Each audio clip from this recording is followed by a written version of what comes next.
Hi guys, thank you for your time to given to me.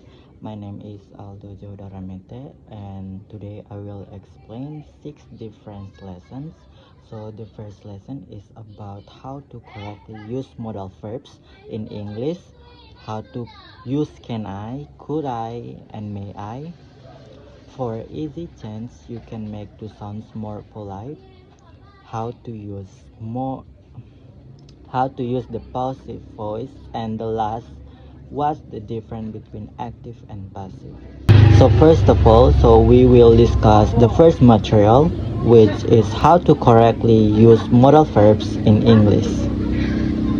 So modal verbs are commonly used words like can, could, may, might, should, and must, and they express abilities, possibilities, permission, and obligations. Modal verbs should never be altered by adding s in the present, like saying he can swim. He can swim. This is incorrect. It should be he can swim. After modal verbs, always use the best form of the verbs with without to. For example, he might join us is correct, not he might to join us. When forming a negative with modal verbs, use not after the modal verb. Not, don't, doesn't, or isn't. For example, you should not smoke is correct. Cannot is a special case where not combined with can into one word, can into one word, so I cannot arrive on time is correct, not I cannot. Okay, next, have to is an expression an exception in the negative, where the correct form is you don't have to do this, unlike other modals that simply use not. Modal verbs like must, will, may, and others should be followed directly by the best form of the verb without the infinitive to. So common mistake include adding to after modals, like in you must to finish your homework. The correct version is you must finish your homework. When making a negative sentence, avoid the mistake of placing out incorrectly, like we not could call you. It should be we could not call you.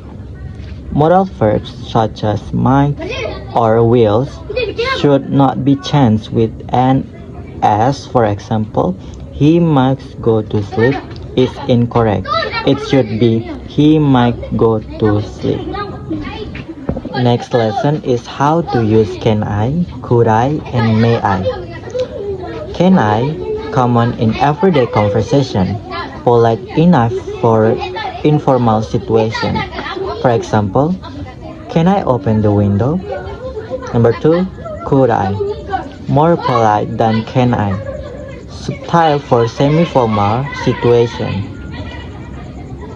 shows a bit more humility. For example, could I borrow your pen? Number 3, may I, the most formal and polite option, often used in official and respectful situations. For example, may I leave early today? For understanding the difference between can I, could I, and may I helps your speak more opportunely based on the situation, wherever casual, polite, or formal, making your English communication more effective. This lesson is 4 easy changes you can make the sound more polite.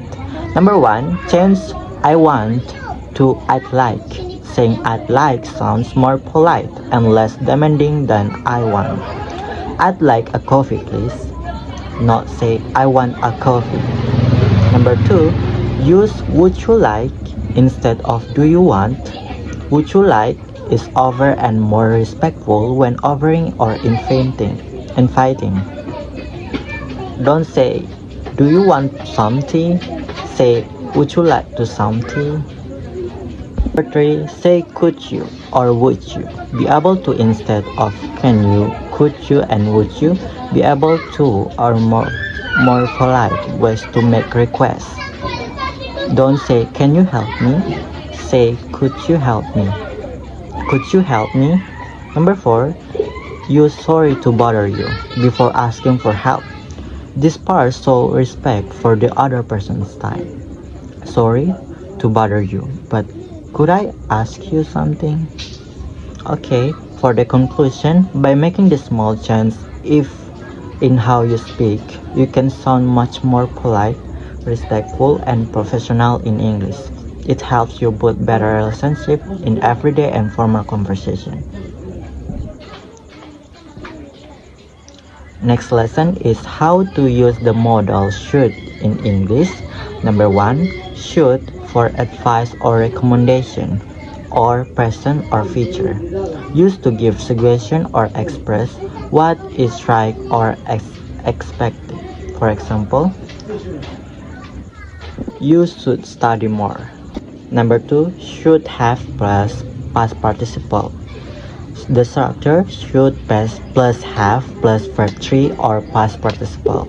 Used to express something that didn't happen but it was the right thing to do it in the past. Regret or missed responsibility. For example, I should have called you. I didn't call but I regret not doing it. The tips, always use the correct structure, should have plus past participle. This express regret, not just a suggestion. Practice forming sentence to get used to it. And number 4, more example sentence. She should have studied hard for the exam. They should have left earlier to avoid traffic. We should have told them the truth. And the final summary, should is advice in the present or future. Should have plus verb 3, regret about something not done in the past. Next lesson, how to use the passive voice. What is the passive voice? The passive voice is used when the focus is on the action or the recovery of the action, not on who performed the action. The basic structure is be plus past participle or verb 3. Structure and example. Number 1, simple present.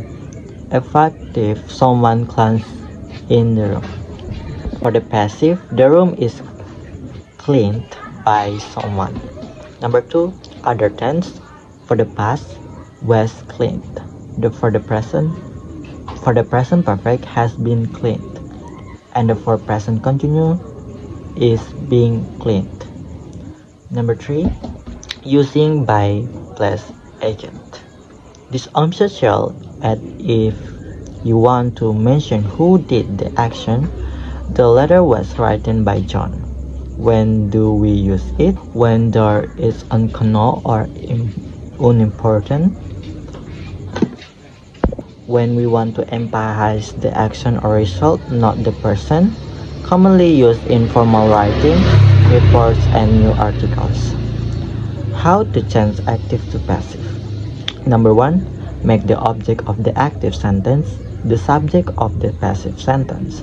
Number 2, use the correct form of be based on the tense. Number 3, add the past participle of the main verb. Number 4, optionally add by plus agent. For a quick summary, main focus, the action or the recovery of the action. For the formula, subject plus be plus verb 3 or by agent, and use when the door is known or not important. Okay, next lesson is what difference between active and passive. Active voice, the subject does the action. For example, Jim wrote a letter. Jim is the one doing the action. For the passive voice, the subject refers the action. For example, the letter was delivered by the postman. The letter refers the action. Number 2, when to use them. Use the active voice when the focus is on who is doing the action. Use the passive voice when the focus is on the action itself, or the reverse of the action, or when they are unknown or unimportant. Number 3, sentence structure. For the active, subject plus verb plus object. For the passive, subject plus to be plus past participle. For example, and practice, the videos give why you, for example, number 4, why use passive? To make writing sounds more formal, natural, or varied. Common in scientific writing, news reports, or when the person who does the action is unknown or not important. And for conclusion, active voice more formal or focus on the result, what is done. So that's all about our lesson. Thank you.